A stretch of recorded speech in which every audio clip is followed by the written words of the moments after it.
Vítajte pri ďalšej časti podcastu Tvoje miesto. Môj dnešný hosť je stelesnením hodnôt, ľudskosti, človečiny a odvahy. Janka Borská. Pôvodne chcela byť doktorka, ale jej pocit pre spravodlivosť a rovnosť pre všetkých ju nakoniec privedol k právničine. Myslím, že v tomto prípade to osud zariadil naozaj skvele. Janka je právnička, ktorú chcete mať pri sebe. Počas rozhovoru ukázala, ako sa aj v prostredí práva dá udržať ľudskosť a pochopenie bez posudzovania. Je maminka 2 detí a má za sebou silnú životnú skúsenosť, ktorou sa podelila aj s nami. Množstvo dobrej energie, ktorú Janka má, v súčasnosti venuje aj coachingu.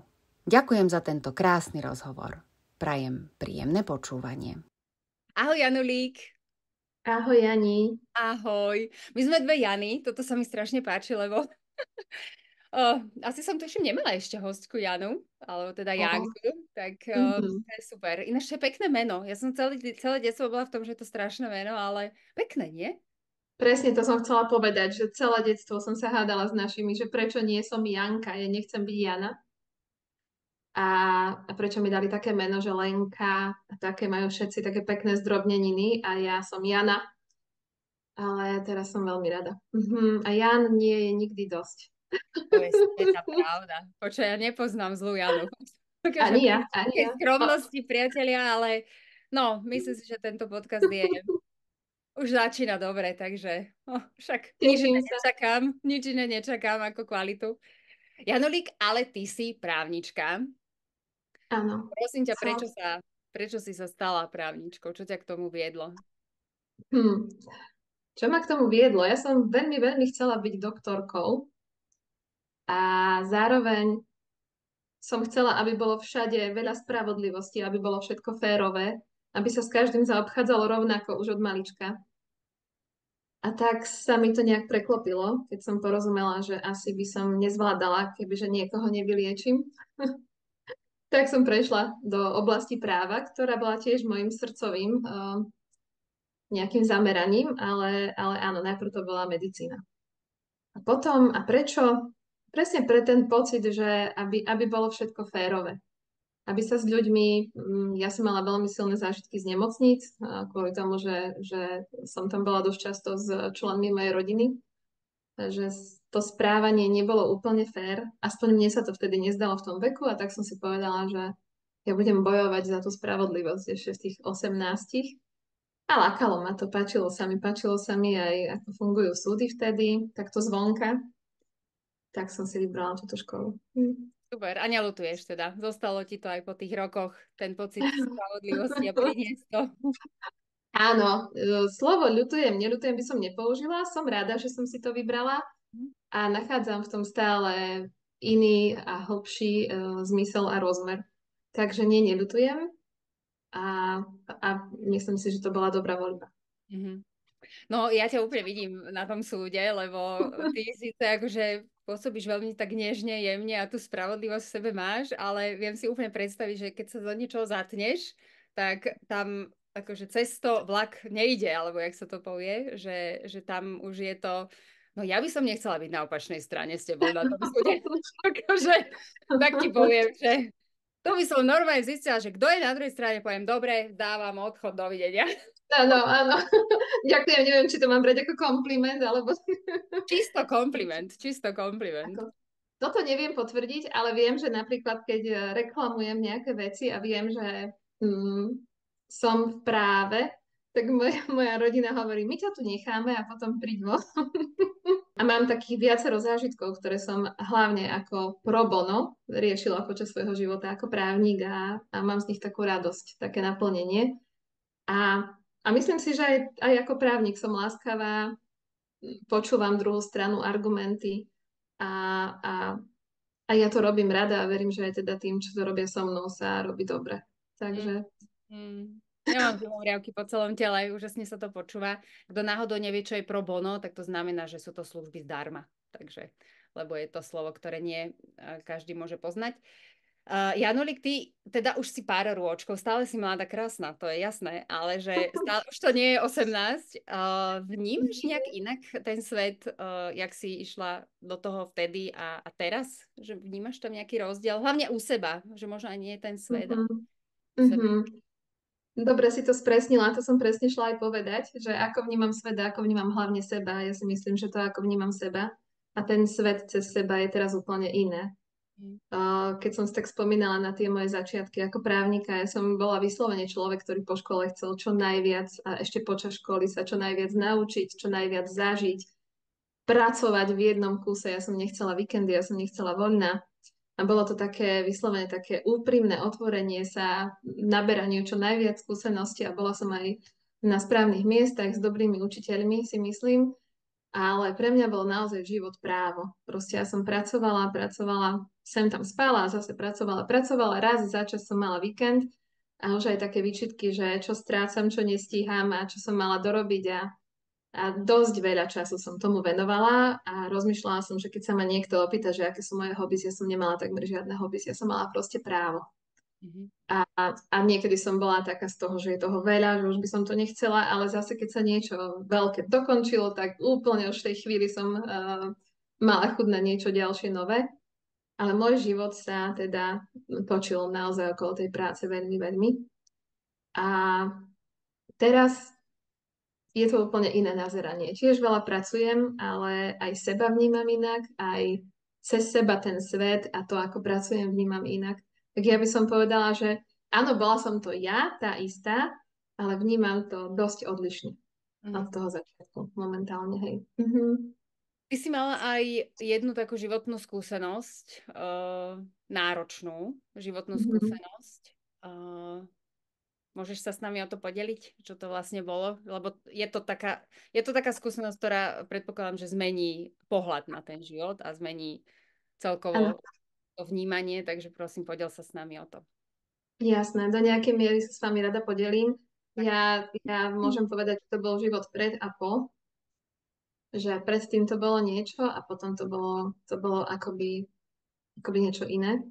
Mala som najbližšiu priateľku, s ktorou sme veľmi veľa práve v tom práve spolupracovali. Od začiatku, ako sme sa stretli, tak sme boli taká nerozlučná dvojica a bolo to skvelé. A zažívali sme spolu aj potom aj osobné veci, aj pracovné. No a tým, že sme obidve pracovali veľmi veľa, tak ani sme nemali čas sa stretávať s inými ľuďmi pomaly. Kým neboli rodiny naše vlastné, tak bola to taká, ja som hovorila, že moje siamské dvojča, pretože ja som začala vetu, ona dokončila. No až do jedného dňa, kedy sa udiala taká nepríjemnosť, že odišla navždy. A teda nečakanie, nepredvídanie a nastal život potom. Ja môžem povedať, že som sa naozaj učila chodiť po vlastných nohách, pretože ak máš neustále po boku niekoho, na koho sa obraciaš, spoliehaš, s kým rozoberáš všetko možné, aj právne, aj neprávne, osobné, akékoľvek príjemné a nepríjemné, a my sme naozaj boli v otvorenosti absolútnej, tak je to obrovská zmena. Prvých 5 rokov som o tom ani nedokázala hovoriť. Teraz to bolo práve 10 a bola to silná vec, silný zážitok. Čo to prinieslo? Pre mňa veľmi veľa takých ponaučení, že o čom je život a že možno niekedy, keď si niečo odkladáme na neskôr, tak to neskôr nemusí nastať, lebo tiež sme mali plány, aj ona mala plány a proste neprišiel ten deň. Takže pre mňa z toho vyplynulo veľmi veľa ponaučení, obrovská vďačnosť za každý jeden deň navyše. Pre mnohých ľudí okolo nás to bol tiež taký varovný prst, že pozor, že ono to tu nie je navždy. A keď niečo odkladám, po čom túžim, alebo niečo ako dôležitú vec, nie urgentnú odkladám, tak ono, tá chvíľa, kedy ju budem riešiť, nemusí prísť. To je taký silný príbeh. Takže je. A ja som veľa rokov... Prepáč, pohode. Veľa rokov som si tak pýtala, že čo by si povedala, čo si o tom myslíš, že keď si s niekým takto zžitý, tak ešte veľa dní, mesiacov, rokov je pre teba takým vnútorným hlasom, s ktorým sa radíš, rozprávaš, a ja som to takto mala. A zároveň jej stále vďačím za veľmi veľa. Takže momentálne, keď už o tom viem rozprávať a viem si z toho zobrať to, ako to mohlo prispieť, ako paradoxne taká veľmi zraňujúca, smutná a asi najhoršie, čo sa môže stať, skúsenosť môže prispieť k tomu, aby potom ten tvoj život bol trochu iný a aby si ho žila inak. A mne sa to tak stalo, čiže ja som za to veľmi vďačná, že sa mi to tak stalo. Že som mohla to, čo sa vôbec dalo, ak sa niečo dá z takejto nepríjemnej veci použiť v prospech seba a iných. Ako také memento, že memento mori, hej, že myslí na to, že tu nie si navždy. A to ostalo z toho. Tento odkaz a celá tá je láskavosť, ľudskosť a všetko tu v zásade sú stále so mnou. Takže teraz sa už na to pozerám, že je to súčasť života, neodkladajme nič na potom a žijeme teraz. Takže asi toľko k tomu. To je krásny príbeh. Ďakujem za zdieľanie a čím viac rozhovorov robím a čím viac ja mám skúseností, tak naozaj, že ľudia ako keby až po tých naozaj náročných skúsenostiach životných pochopia alebo sa im nejak otvoria oči, že vždy si z toho vieme zobrať to pre seba to najlepšie, alebo aj pre tú spoločnosť, alebo nechceme, aby to bolo egocentrické, ale aby to bolo pre tú spoločnosť a s obrovskou láskou a úctou rozprávaš o tejto tvojej kamarátke, takže ďakujem za to, ak sa na nás pozerá. Tak myslím si, že je spokojná, no tak akože... že... Ja verím, ako inak, ako s obrovskou láskou a úctou sa ani nedá o tom hovoriť. Cítiť to. Úžasné, úžasné. A čo to teda v tom praktickom živote u teba znamenalo? Už boli aj nejaká dovolenka prišla možno, alebo si povedala, že OK, tak aspoň ten víkend nejaký mať. Že tá zmena teraz a predtým, hej? K čomu sa ja priznávam dobrovoľne, že ja som vo veľa veciach cítila samu seba ako takú obeť reality, že deje sa mi toto a kvôli tomu ja som na tom takto a tak ďalej a cítila som sa, že všetky tie sily na mňa pôsobia a ja chudiatko nie vždy sa mám dobre. A toto sa zmenilo úplne. Ja si plne uvedomujem, že za všetko vo svojom živote, takmer za všetko si zodpovedám sama a v tom, ako som sa postavila na vlastné nohy aj po tejto nepríjemnej udalosti, a si myslím, že som prebrala zodpovednosť za seba, za to, čo sa mi deje, za to, ako sa ja správam, ako ja žijem absolútne na seba. A to je taká tá najväčšia zmena. Súčasne s touto zmenou prišlo aj také uvedomovanie si, že kto vlastne ja som, čo chcem po sebe zanechať, na čo sa chcem sústrediť, čo mám rada, že môžem robiť to, čo mám rada, že môžem robiť to, čo ma baví a ako ma to baví, že si môžem dovoliť aj povedať, ako čo chcem. Také väčšie seba uvedomenie aj vlastnej hodnoty, aj toho, ako chcem život žiť. Že už to nedelím, že raz, keď budem mať čas tak, ale keď niečo chcem a po niečom túžim, tak si to proste v tom živote dovolím. Úplne inak sa pozerám na iných ľudí, na seba. Je to...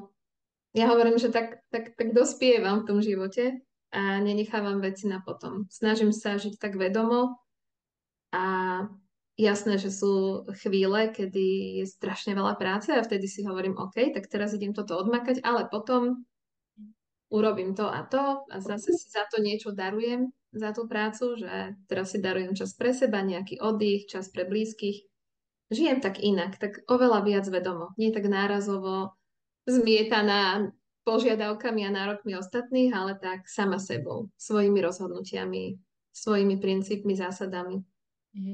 To je ja mám takú skúsenosť, že keď už sa deje niečo, čo mi ako keby v tom živote neslúži alebo nemám robiť, tak mne sa to proste prejaví v tej realite, hej? Či už mne zdravotne niečo, alebo ja neviem, havarujeme auto, alebo hej, čokoľvek, že to sú také tie signály varovné, ktoré už som si všimla, že ono to tak šepká na začiatku a keď nepočúvam, tak potom potrebuje zakričať, hej? Máš to aj ty tak, alebo počas tej cesty si to mala aj ty tak? Áno, ja to mám úplne rovnako, teda veľmi, veľmi podobne. Snažím sa počúvať, lebo veľakrát sa mi stalo, že som niečo napríklad nechcela riešiť. Nechcela som od niekiaľ odísť, nechcela som niečo prestať, lebo veď ešte to zvládnem, ešte to potiahnem. Ale niekde bola túžba, že už by to mohlo byť inak. A keď som nešla potom ja vedome, tak sa udiali veci, ktoré ma k tomu inak priniesli. Obvykle to neboli úplne príjemné veci, lebo ak nepočúvame seba a ideme dlhodobo proti sebe, tak nepríde také pohľadenie, že moja rob to inak, ale príde taká riadna facka. A mala som ich viacero v živote, áno.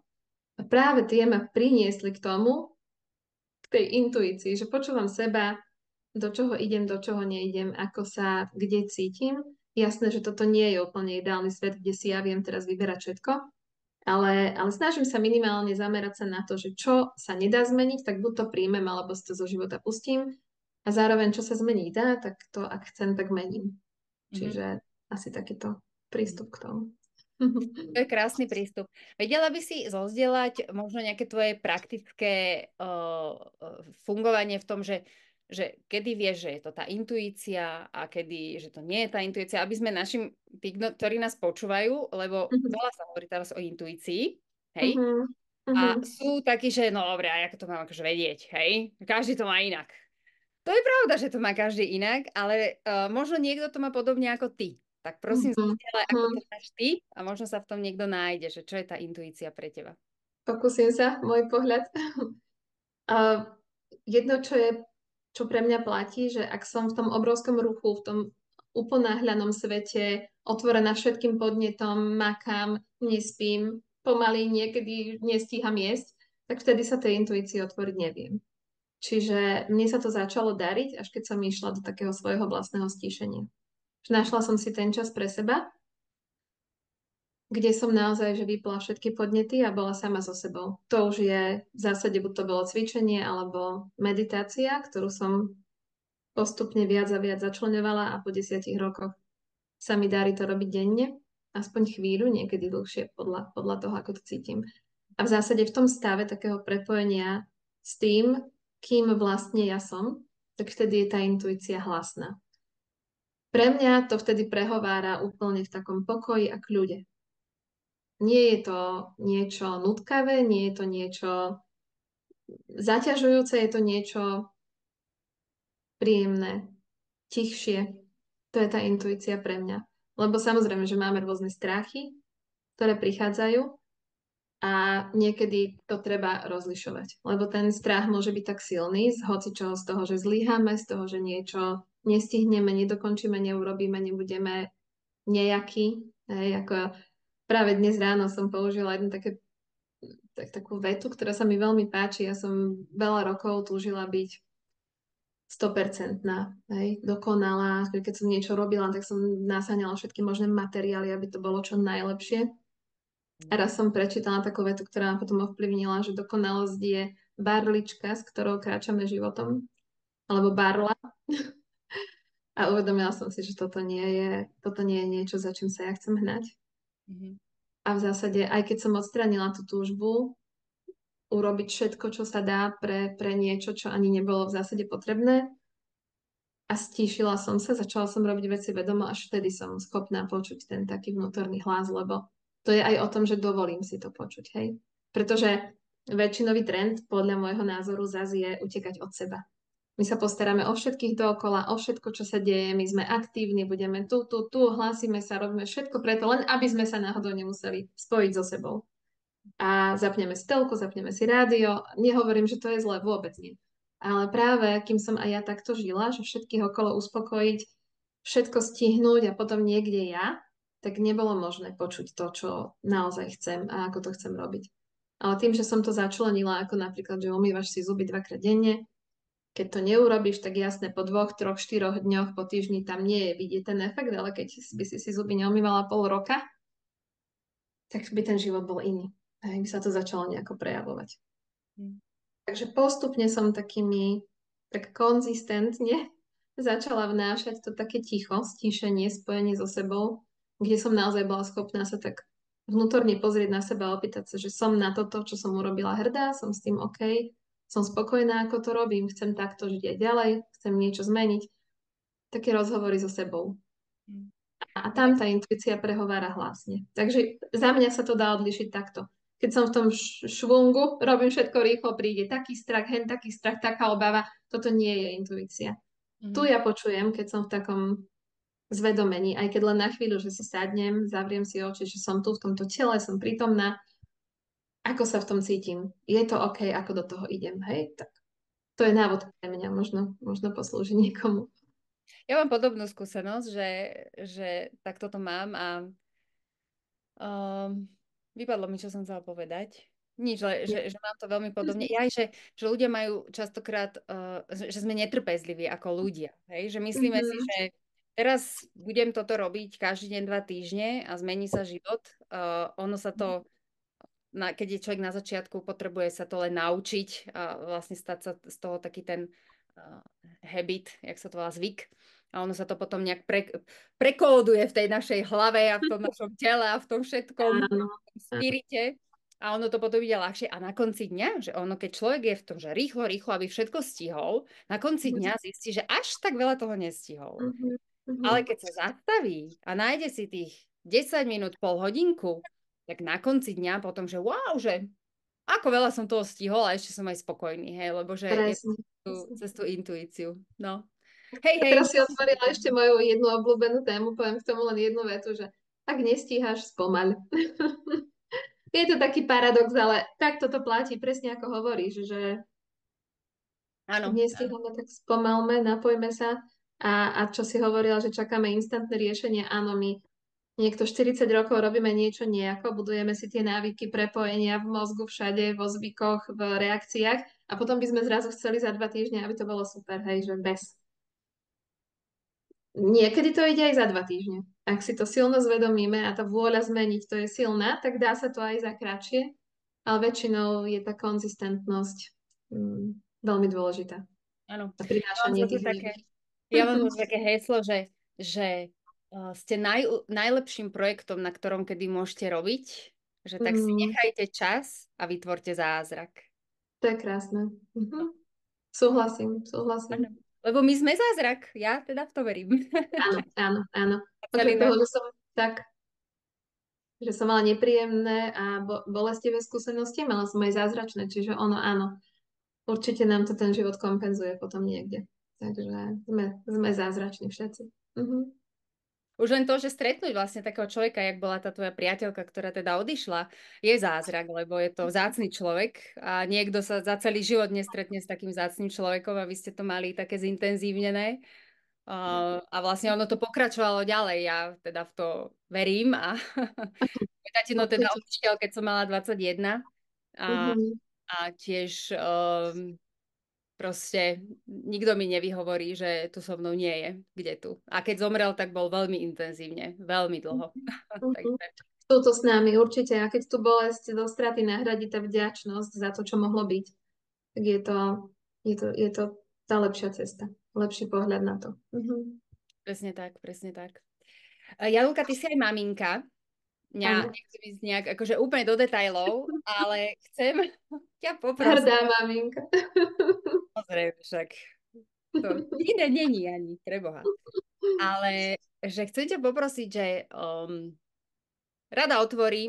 teda chcem teraz otvoriť tú tému, že právnička, úspešná právnička po firme, hej, to akože nie sme, že absolvent priatelia, to sme akože veľmi, veľmi úspešná právnička.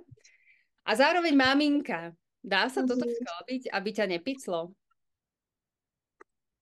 Toto bola challenge veľa rokov a pýtalo sa ma to veľmi veľa žien, ktoré práve mali aj také plány, že či sa to vôbec dá a že keď chcem byť úspešný, tak ale nebudem mať radšej deti, aby ma to nejako nezasahovalo.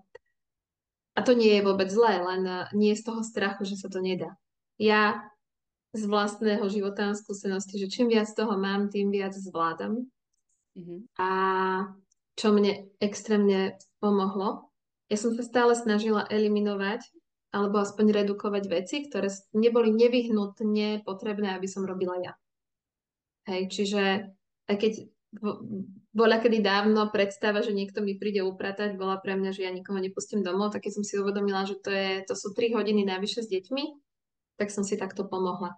Čiže ja si myslím, že ak človek má vedľa seba niekoho, kto ho podporuje v tom, za čím chce ísť, ak máme jasno v tom, za čím ideme, že nenaháňame sa len za niečím, ale vieme presne, ako to chceme, zároveň ak si venujeme viac takého vedomého času s deťmi, že nie, že len som doma a je tu niekde okolo mňa, ale naozaj tam mám tu 1,5 hodiny, 2 hodiny vyhradené, že som s tým dieťaťom, fokusujem sa na ňo, som prítomná, počúvam ho, čo sa pýta, nepozerám sa do mobilu. Tak cez to si vieme ten výživný čas s nimi naozaj, že zmnohonásobiť, aj keď nie je na hodiny nejaký rozsiahly, ale na tú intenzitu a na ten spoločný zážitok môže byť veľmi silný. Čiže za mňa sa to určite dá a to si ešte stále myslím, že 2 deti to je proste nič. To zvládajú ženy, ktoré majú ďaleko viac. A zároveň absolútne akceptujem a páči sa mi, aj keď sa žena rozhodne, že idem za tou prácou, otvorím sa tomu a netúžim po deťoch. Čiže ja si myslím, že akokoľvek sme, všetko sa dá, čo naozaj tak úprimne od srdca chceme. A s tým, že nie som si úplne sebaistá vo veľa veciach, tak ja aj veľakrát teraz už majú 16, 14, tak ja už si s nimi tak sadnem a hovorím, že aké máte také pekné spomienky na detstvo a mám pocit z toho, že čo sa rozprávame, že je tam toho veľmi veľa pekného. A veľakrát, keď počujem mami, že chceme byť ako ty, ale nechceme tak veľa pracovať, tak je to také milé, že naozaj, že myslím si, že deti nikdy nepočúvajú, čo im hovoríme, aby robili, ale oni budú robiť to, čo vidia. Takže od istej doby, ako urobila som určite veľmi veľa chýb a prešľapov a tak ďalej. Ale raz som sedela s kamoškou psychologičkou a povedala mi takú krásnu vec, že Jani, že ty sa netráp tým, že si urobila nejaké prešľapy, že toto si mala inak, túto výchovu inak. Ty si uvedom, že ty dnes môžeš všetko zmeniť, čo chceš zmeniť.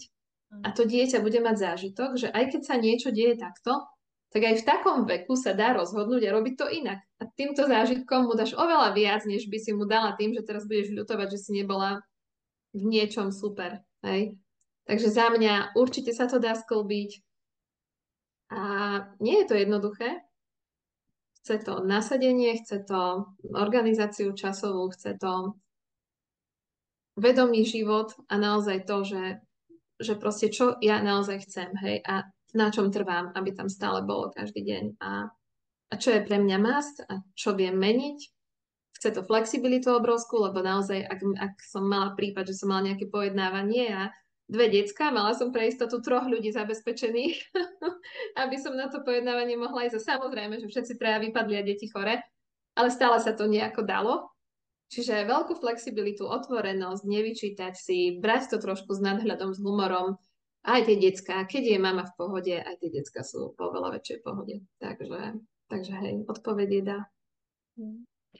Úplne súhlasím a ja by som tu povedala ešte takéto, jak si ty aj spomínala, že je to prebratie tej zodpovednosti. Proste ja som si vybrala toto a buď sa budem ľutovať a budem najväčšia chuderka a všetko sa mi bude rúcať, alebo OK, tak toto som si vybrala a tak toto mám a pôjdem si to takto zariadiť.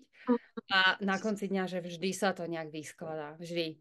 Takže možno niekedy horšie, niekedy lepšie, ale s tým nadhľadom a humorom.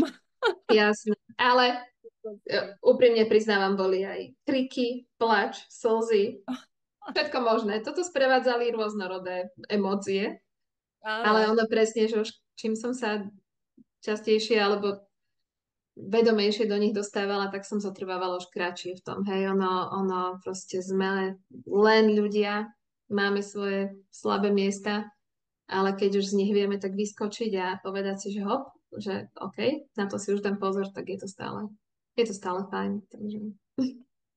Súhlasím, ja som minule počula taký rozhovor, len taký krátky, s nejakým svetoznámym psychologom, ale zabudla som jeho meno, samozrejme.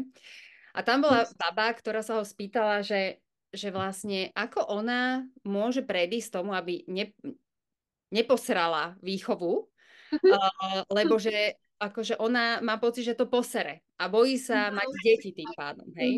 A on je na to tak akože uprostred tej otázky, že ale to posereš určite, to akože sa neboj, vieš? Ešte tam akože není šanca, že by si to nejakým spôsobom akože posrala.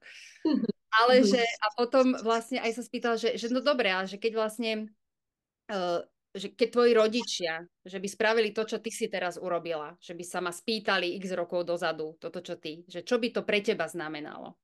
A ona na to povedala, že znamenalo by to, že by som sa nebála mať tie deti, A on, že no vidíš, a ty si to urobila pre tvoje nenarodené dieťa ešte, čiže si to úplne, že ty si obrovskú vec urobila už pre to dieťa, takže si len gratuluj a smelo akože do toho, hej, že ono nemať tie očakávania, že to bude super 100% úžasné a stále úžasná, dokonalá mama a žena a neviem čo, ono sa to v nejakom, niekde sa to proste pokašle.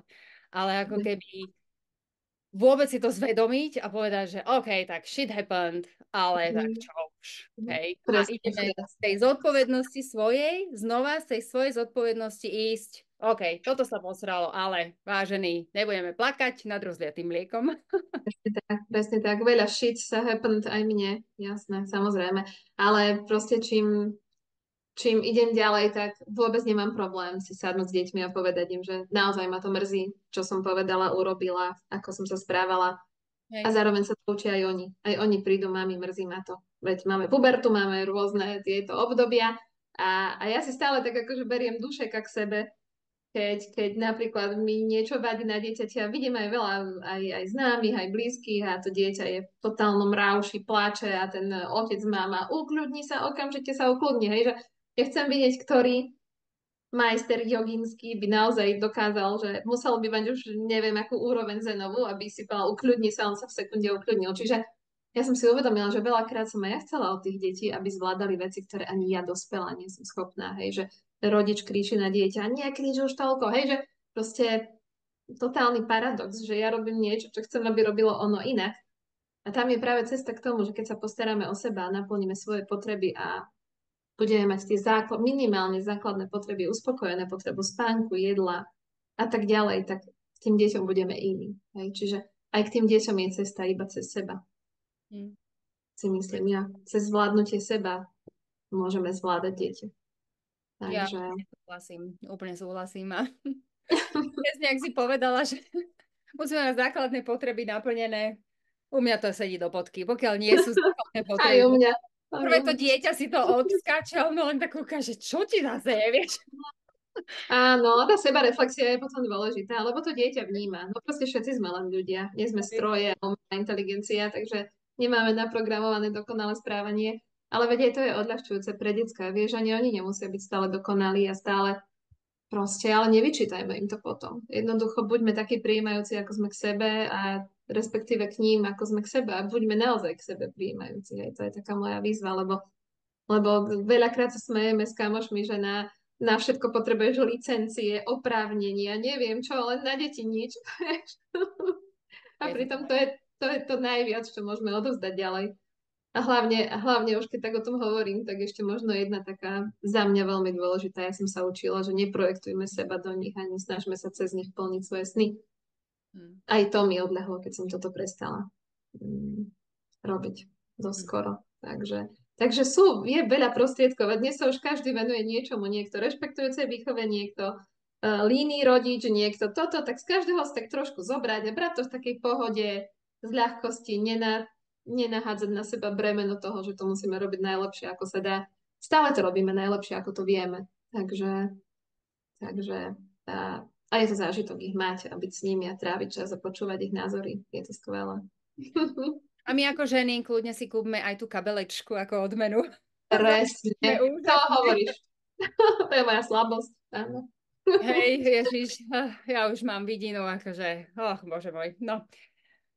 Ale kvalitné, prosím, tak sa, ja akože úplne odveci téma, ale že tak sa oplatí fakt do tých kvalitných, že ja mám teraz, ja neviem, 4 roky koženú kabelku, ale že ona vyzerá jak nová, ktorá bola akože nie úplne extrémne drahá, ale zase nie úplne najlacnejšia, ale že to bola investícia, že dovidenia, hej, a ona bude stále moderná. Potom som si sa ulakomila na nejaké proste a to vyzerá príšerne po 2 rokoch, to môžem rovno vyhodiť, no.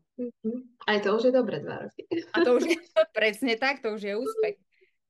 No nič, takže treba si dopriať dobrú kabelku, to akože... Lieči to niekedy. Janulík, dá sa podľa teba ostať, akože ty už máš tú cestu za sebou, hej? Za sebou, si stále na ceste, ale ako keby už si v nejakom vývoji, že už máš v tom jasno, ako jasnejšie, hej? Ale že v rámci tvojich skúseností ako právničky, Dá sa ostať sebou a nestratiť seba, takú tú hodnotu svoju aj v tom dnešnom svete a v tejto spoločnosti? Určite. Mhm. Určite dá sa seba nachádzať v tom procese, lebo čo ja mám skúsenosti, nie je nás tak veľa, nie je ľudí tak veľa, čo sú si úplne vedomí seba. Takže skôr ako či dá sa ostať sebou, by som povedala, že dá sa nachádzať seba aj za týchto podmienok a okolností. A vrácať sa k sebe a byť sama sebou. Ja som o tom presvedčená. Určite. Ako to vníma spoločnosť podľa teba? Že, respektíve, aké máš reakcie na to, že keď si v takom nejakom stoickom kľude ustojíš tú svoju, tak ja si viem predstaviť, jak to ľudí akože zrkadlí, že môžu byť až taký nervózny. Stáva sa ti to, že sú až takí z toho vykolajení, že proste takto ty to máš? Stalo sa mi to zo párkrát, že ľudia boli defaultne nastavení na silnú argumentáciu až na hádku. Hej? V niektorých prípadoch sa mi to niekedy v živote, aj profesionálnom stalo, že tí ľudia naozaj už išli tak naladení, že proste no veď. A ja to mám možno niekedy za mladí, som to tiež mala tak, že som sa len nastavovala na to, že čo budú argumenty, čo použijem, ako bez toho, aby som si komplexne pozrela náhľad na celú situáciu. Hej, to sa veľakrát stáva, keď sa učíme. A stalo sa mi to. A ja veľmi rada od istej doby do toho vnášam taký veľmi rešpektujúci prístup, možnosť všetkým stranám povedať, čo chceme a takéto spoločné hľadanie cieľa. Hej. Že našťastie nie našťastie, to by som nepovedala, lebo niekto má šťastie, že robí veľa sporov, ja veľa sporov nerobím, ale mám skôr také rokovania, ktoré majú smerovať k jednému spoločnému cieľu, kde je najlepšie, aby sa tie strany dohodli a bola spokojnosť na oboch stranách s tým, aby nikto sa necítil nejaký ukratený. Takže mám tu možnosť to robiť takto a, a snažím sa ísť cez ten postoj. Rešpektujúci, vypočujem si, ale aj odargumentujem, ak je treba aj tak dôraznejšie. Ale nestáva sa mi naozaj, aby nebola akceptácia na druhej strane toho, že chcem ostať v tej rovine ľudskosti, spolupráce. Že skôr to veľmi vítajú ľudia a veľmi im odľahne. Pretože ak sa správame k sebe s úctou a rešpektom, tak za mňa, podľa mňa neexistuje, ak je na druhej strane naozaj príčetný človek, aby to neocenil. Takže za mňa sa to určite dá. V akejkoľvek komunikácii sa naozaj dá ostať sám sebou. Aj keď dalo by sa polemizovať, čo sme my, čo sú naše návyky a čo sme naozaj my. Ale hovorím, ak sa správame s rešpektom, počúvame druhú stranu, nepoužívame nejaké invektívy, nenapadáme proste niečo, čo vôbec nie je súčasťou procesu, ale naozaj ideme k téme.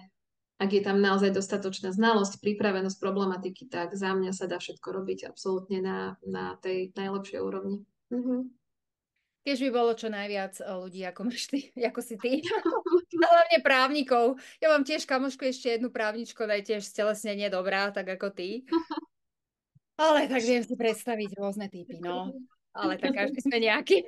A to je vo všetkých povolaniach. Vieš, keď máme ľudských učiteľov s prístupom k deťom, ktoré ich motivujú, tak za tých ja by som bola vďačná aj hodinu ráno každý deň, lebo to je taký odraz na deti, keď majú učiteľa, ktorý ich motivuje, podporuje, rešpektuje, počúva, tak je to úžasné. A zároveň aj tí decká proste sa takto rešpektujúco správajú. To, čo vidia, to robia. Že my sme prepojení, všetci, aj keď to vôbec neuvedomujeme, tak všetci sme prepojení. A čítala som krásnu knihu Ľudskosť, a tam presne písali, že dobré skutky alebo také vnášanie ľudskosti a láskavosti je nakazlivé. Že naozaj, keď ľudia, že to je aj nejako dokázaná reakcia na telo, že nejak trošku tak cítime také teplo a máme chuť proste niekoho objať, že sledovaním toho, aké dobré skutky niekto robí, tak má to takú, jednak sa vieme nakaziť tým a robiť to tiež a potom to má aj veľmi pozitívne blahodárne účinky na ľudí.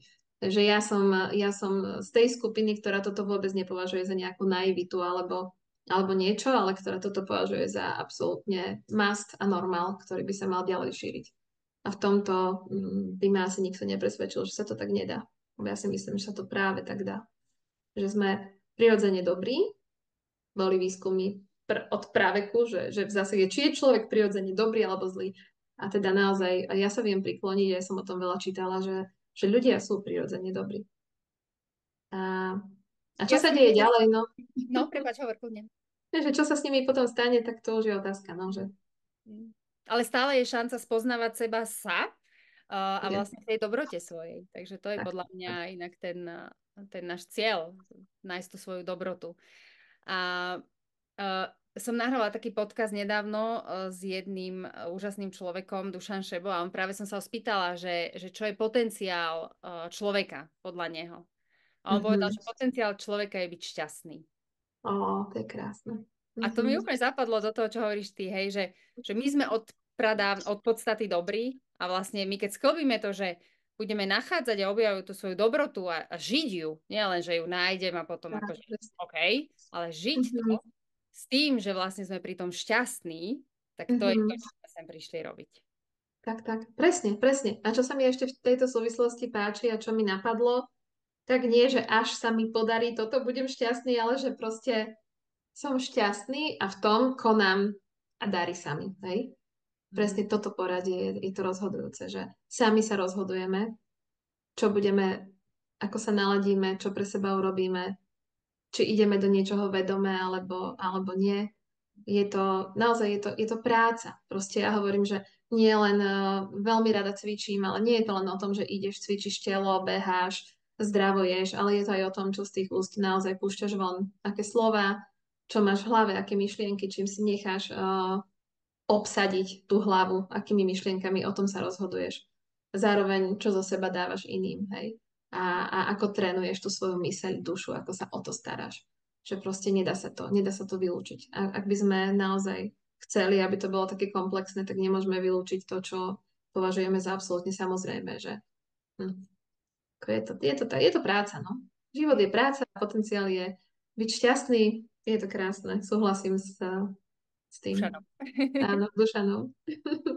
A ty si sa, Janulík, okrem právničiny dala aj na cestu kouča a mentora. Áno. A máš teda už nejaké tie certifikáty, keď už si hovorila, že všetci potrebujeme mať certifikáty. Áno, mám niekde založené, áno. Hej, že podľa mňa akože vôbec ten certifikát u teba netreba, lebo ty si tak prirodzená v tom, čo robíš, ale teda, aby sme boli na poriadku, tak máš tie certifikáty a stále sa máš. Bolo to... Že prečo vlastne toto, o tej právničiny ešte si dala takúto nemalú vec na seba? Áno, to je dobrá otázka, lebo neviem, 10 rokov dozadu by som si asi ani netipla, že toto budem a dokážem robiť. Ale život ma tak vnášal do rôznych situácií, v ktorých som si začala uvedomovať, že ja vlastne viem perfektne počúvať ľudí. A začalo sa mi stávať, že presne tú otázku, ktorú si mi položila, že to bolo wow, tak ja sa zamyslím, že veľakrát aj v tých interakciách profesionálnych sa mi dialo, že buď sme sa ostali rozprávať a, a ten rozhovor bol tak obohacujúci, že dostávala som feedback, že je to super, ako sa pýtam, ako počúvam, ako viem, čo to poradiť. Až ma to zavialo práve na to, že a idem si ja vyskúšať ten coaching. A išla som s takými ešte, ako sa to povie po slovensky, mala som také predsudky, áno, že či to naozaj chcem. No ale po prvom kurze v škole, koučovacia škola, som naozaj usúdila, že toto sa mi páči. Že proste, že coach je ten, ktorý má byť zvedavý a pýtať sa. Hej? Že tak mi to padlo, že vlastne to robím. To vlastne robím. A čo ešte ma k tomu tak pritiahlo, že ja som si jedno obdobie čítala takú knihu, kde som zistila, že posudzovanie iných, posudzovanie seba, že ako sa život ľahšie žije bez toho posudzovania. A práve to sa mi krásne hodí aj do tej pozície kouča, že ty nepotrebuješ vôbec posudzovať, hovoriť tomu človeku, robíš to dobre, nerobíš to dobre. Ty sa ho proste pýtáš a ideš za tým, že kde je ten život v tom človeku a hľadáš to a počúvaš. A to bola taká cesta, že hovoriť svoje príbehy. Tiež, keď som sa pripravovala na jednu prednášku pre detské onkologickú nemocnicu, mali takú nádhernú oslavu hrdinstva, tak som si prečítala jednu vetu, ktorá tak zarezonovala, že príčinou zla vo svete, to povedal tuším Jung, je, že ľudia nedokážu vyrozprávať svoje príbehy. A tak som pozerala sa na tú vetu, otačala som ju, že naozaj, že dovoliť si pred niekým, aj na základe tých otázok, sa prejaviť a pozrieť sa na seba, na svoj život, tak si to zvedomiť a rozhodnúť sa inak je obrovská vec, obrovský dar, lebo šťastní, naplnení a spokojní ľudia, ktorí žijú aspoň čiastočne v súlade so sebou, podľa môjho názoru nedokážu robiť zlé veci. Hej, že čím viac žijeme vedomo, a zase to slovo vedomo ja mám rada, preto ho aj tak opakujem, tak aj ten náš život je krajší, aj vieme oveľa viac akceptovať iných, prijímať iných, rešpektovať. Takže to sú také rôzne aspekty, ktoré sa prepojili a hľadala som, že v čom viem byť takto užitočná a čo ma naozaj baví a našla som ten coaching. Takže to je asi taká cesta v skratke a využívam to aj v normálnym profesionálnom fungovaní k svojim ľuďom. A sú to v zásade skills alebo zručnosti, ktoré ani nemusíš že vykonávať potom ako coach, ale už keď ich vnesieš do života, tak to dáva takú väčšiu hodnotu všetkému, čo hovoríme a čo robíme. Takže to bolo také veľmi zásadné a zároveň rešpektovať a byť rešpektovaný kurz, ktorý je za mňa že absolútny základ na akékoľvek vzťahy, či už s deťmi, s rovesníkmi, s rodičmi, nadriadenými, podriadenými, je to jedno. Proste ak sa do toho vniesie ten rešpekt, tak je to veľká vec. Takže to ma tak začalo baviť a hľadala som, že kde ešte sa viem v tom zdokonaliť, natrénovať si, zlepšiť sa, zistiť o tom viac, lebo naozaj myslím si, že už to, že niekto sa inému otvorí a odpoveda na otázky je veľká vec, že ten coach má v rukách naozaj, že niekedy, nechcem to prehnať, že osud človeka, ale minimálne jeho časť jeho osobnosti. A preto som k tomu pristúpila takto zodpovedne, že snažím sa v tom vzdelávať, skúšať si to s tými, čo sa to učia a veľmi, veľmi tak opatrne vnášať nové veci do toho, aby som mohla byť v tomto užitočná, lebo ma to naozaj baví. Takže to je asi taký dôvod. Vidno to na tebe, s jakou láskou to hovoríš, takže super. Ďakujem. Ja by som dala možno taký príklad, aby si ľudia vedeli predstaviť, že čo to znamená, že s tým rešpektom, alebo že... Lebo ja sa stretala napríklad s takým, že a to akože nemôžem povedať teraz svoj názor, to mám byť akože že keď s niečím nesúhlasím. Ja hovorím, ale že to nie je o tom nepovedať svoj názor, ale spôsob, akým to hovoríš, alebo teda aké slova použiješ. A teda moja skúsenosť, môj pohľad, hej, prosím vás, je taký, že mala som takú skúsenosť, že niekto, proste človek nemá rád tetovanie, hej, a na druhých ľuďoch, lebo proste to je najväčší trest mať, že nemá niekto tetovanie. A hovorím, dobre, a vlastne ten človek má rodinného príslušníka, dieťa, ktorý je potetovaný celý, hej? A vlastne ten človek príde do obchodu a povie, alebo k doktorovi, že áno, toto je môj syn, on je síce celý potetovaný, ale je to debil, hej? Za to, že je potetovaný. A ja som normálne tak zostala, že dobre, že vyjadri svoj názor, že sa ti nepáči tetovanie, ale môžeš to vyjadriť v zmysle, že nepáči sa mi to tetovanie, ale napriek tomu ťa ľúbim, lebo si môj syn. A nemusí tomu človeku povedať, že je debil, hej? Lebo to isté môže povedať aj ten syn tej mame, že no a ty si krava, lebo nemáš tetovanie, hej? A to je proste taký začarovaný kruh, tak len akože takéto vzájomné rešpektovanie toho, je to môj syn, rozhodol sa tak, nemá 5 rokov, tak okej. Že dá sa to inak. Len ten spôsob, ako vyjadriť ten nesúhlas sa dá inak, nie cez to, že niekoho urazíš a povieš mu, že je debil. Hej. To neznamená, že súhlasím, hej, že druhá svetová vojna a všetky to veci, to absolútne nie. Ale ako keby, no, to je taká ťažká téma, ale hej, že pointa je, myslím, že pochopená, že nemusím povedať, že je debil ten človek. Môžeš povedať svoj odkaz a postoj, ale bez toho, aby si sa dotkol jeho hodnoty. Hej. Amen. To je proste, to je dôležitá vec takto komunikovať. Tam sa dokážu otvárať aj náročnejšie témy, lebo ako náhle napadneme ľudskú dôstojnosť, tak ten človek sa ide brániť a to je prirodzené. Ako náhle otvoríme nejakú tému, na ktorej mu dáme možnosť sa podierať na vysvetlení, postoji, tak zrazu sme na jednej lodi. Hej? A to je presne to dôležité, čo sa aj s deťmi deje, že ak to dieťa nespĺňa moje predstavy o tom ideále, tak mu to nemusím dať najavo tak, že ty si úplne ničomník a na nič hodník a nič z teba nevyrastie, ale môžem sa na to pozrieť z jeho pohľadu. Hej? Že a teda ako to ty vnímaš? Čo je pre teba na tom dôležité, čo robíš? A to sú život meniace vety, naozaj. A práve preto to koučovanie, že akože tá možnosť dať človeku bezpečný priestor, aby sa tak sám na seba pozrel z jednej perspektívy, z druhej a vnímať ho pritom a trošku ho viesť, to je za mňa akože až posvetné. Hej. A v zásade každý rozhovor s každým človekom je posvetný, pretože my jednou vetou dokážeme zmeniť život. Ako k horšiemu, tak k lepšiemu. Čiže Ja sa teraz cítim na takom posvetnom mieste pri rozhovore s tebou, lebo je to nádherné. Ja som úplne akože to mi dopo.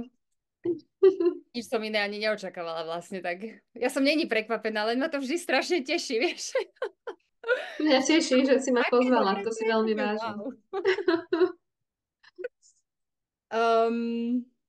Janulík, teraz taká akože otázka, ale položím ju, že čo si myslíš z tej tvojej skúsenosti, a jak pozoruješ ten svet, že na čom ako spoločnosť máme zapracovať?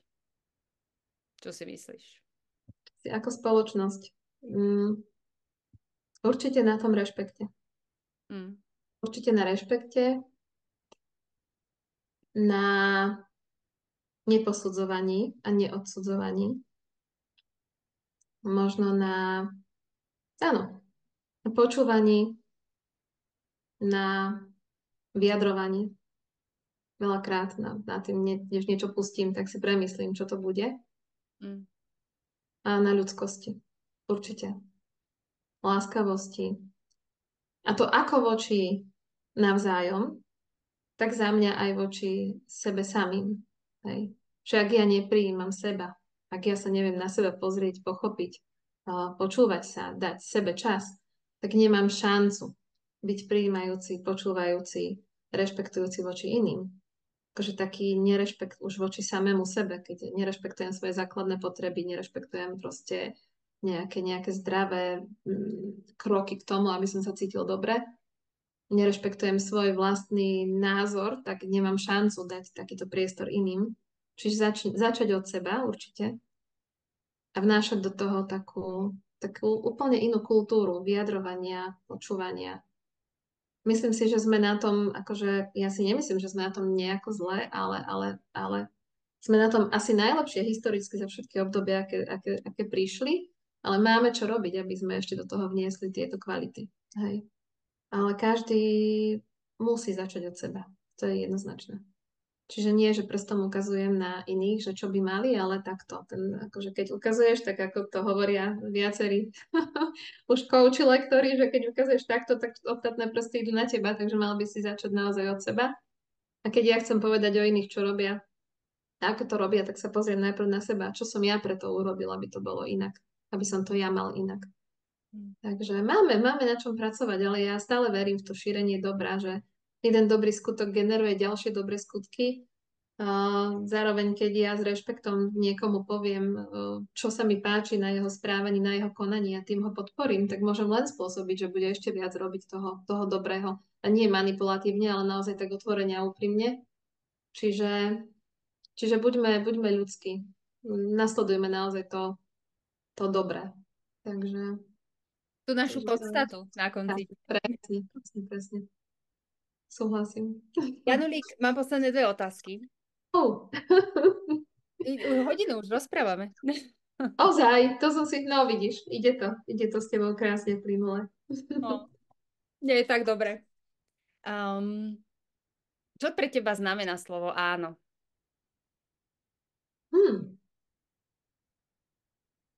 To je krásne. Ja teraz v rámci štúdia embodiment coachingu presne toto vo mne vyvolalo, že učíme sa yes pózu a no pózu. Hej? A čo znamená pre mňa áno? Znamená to nastavenie hraníc, znamená to, premyslím si, že komu hovorím nie, komu hovorím áno a čo tým hovorím sebe. Znamená to takú odvahu sa pustiť do veci. Znamená to dôverovať procesu alebo ľuďom. Znamená to život. Životu hovorím áno. Všetko možné sa mi s tým spája, ale to sú asi také tie, čo mi takto prišli. A tá póza áno, pri ktorej takto otvoríš ruky a prijímajúco stojíš, je pre mňa veľmi príjemná. Zároveň póza nie, kde dáš takto ruku niečomu, čo nechceš, je tiež dobré sa ju naučiť a vedieť, kde povedať namiesto toho áno, nie. Ale znamená to akože taký život, také plynutie. To Wow. máme rovnakú odpoveď na to. Pre mňa je to a vlastne si už aj čiastočne odpovedala na otázku, že čo je to pre teba nie. Hej, takže ak to chceš nejako rozvinúť, okrem toho, čo si povedala, tak kľudne, alebo možno pri tom, čo si hovorila. To nie je taký učiteľ. Oveľa viac mi trvalo naučiť sa hovoriť nie, ako hovoriť áno. To áno bolo pre mňa také prirodzené, že všetkému povedať áno, hej, ale presne už keď hovoríš veľa veciam áno, vo veľa veciach hovoríš nie sebe. Čiže tá rovnováha medzi áno a nie je veľmi dôležitá. Naozaj aj tie pohnutky, prečo to robíš. A no obidve sú dôležité. Aj to áno, aj to nie. Nájsť si Ja. takú rovnováhu, hej, v tom Tak. živote. Aj v tom áno, aj v tom nie. Presne tak. Ja nemám čo dodať. Ja som aj...